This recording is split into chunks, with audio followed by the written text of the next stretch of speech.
Orkestra, bendi muzikor dhe artistët kanë zhvilluar provat e fundit intensive përpara nisjes së festivalit të pranverës në radio-televizionin publik shqiptar. Tashmë provat janë zhvendosur në skenën e teatrit të operës dhe baletit, ku ethet e garës dhe emocionet kanë pushtuar këngëtarët. Rrisja më e madhe e këtij edicioni, i cili ka lënë edhe freskim festivalit të pranverës, janë artistët me materiale e tyre muzikore. Është prova e parë që bëjmë në teatrin e operës dhe baletit, është më shumë provë teknike për anën vizuale, anën e audios. Jemi tepër të kënaqur normalisht sepse është një staf i mrekullueshëm, këngët janë shumë të bukura, ambienti është totalisht i ngrohtë dhe jemi si në shtëpinë tonë. Pres vetëm të kënaqem vetë, të kënaqet publikun.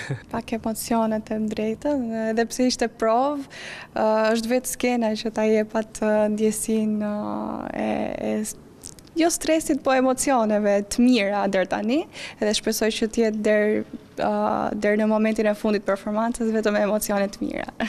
Festivali i pranverës do të sjellë surpriza të shumta, ndërsa në skenën e tij do të ngjiten jo vetëm artistët pjesëmarrës, por edhe emra legjendar të muzikës shqiptare, të cilët kanë shkruar historinë e festivaleve në radio-televizionin publik shqiptar. Festivali i pranverës do të zhvillohet më 6 dhe 7 qershor dhe do të transmetohet drejt për drejt në RTS1, RTS Muzik dhe Radio Tirana 1.